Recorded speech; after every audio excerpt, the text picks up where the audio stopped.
Welcome to Flow Tao Salon, Tao Zui Salon.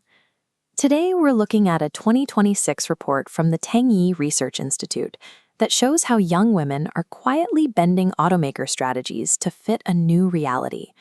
For decades, car companies spent billions of dollars marketing specifically to young men, from over 10 million units to just 7 million between 2020 and 2025. This chart tracks gender penetration in the youth market. Look at the visual shift right here.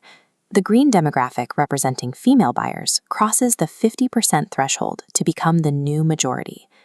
This creates a disconnect in showrooms across the country.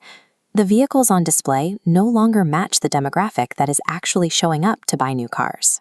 The multi-billion-dollar youth strategy now finds itself out of step with actual purchasing data, forcing a shift in how the industry operates. If the youth market is shrinking and women are the majority of what's left, it raises a question: where did all the young men go? They are still buying cars, and they are doing it earlier in life than previous generations. They are simply moving away from entry-level new cars.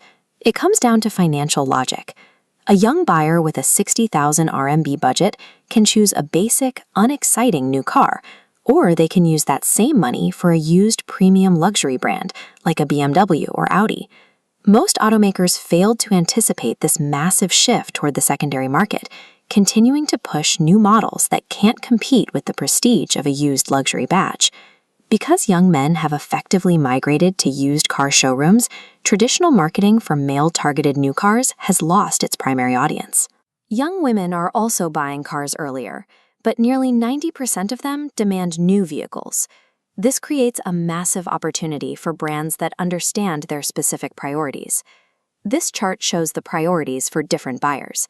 On the top left, male buyers focus primarily on price and brand, but the right side shows a broader set of concerns for women. Beyond brand, they rank safety, aesthetics, intelligence, and range as top factors. Most of these women use their cars for urban commuting and short trips. This specific usage pattern helps mask the traditional weaknesses of electric vehicles, like range anxiety. EVs instead lean into the strengths women value: quiet operation, smart technology, and visually appealing designs, often in distinct pastel colors. Domestic brands managed to strike gold by building cars that fit this blueprint, while many legacy foreign brands missed the blind spot entirely. This chart shows that the gender shift is permanent. Projections for 2030 show female penetration in the youth market is expected to break 60%.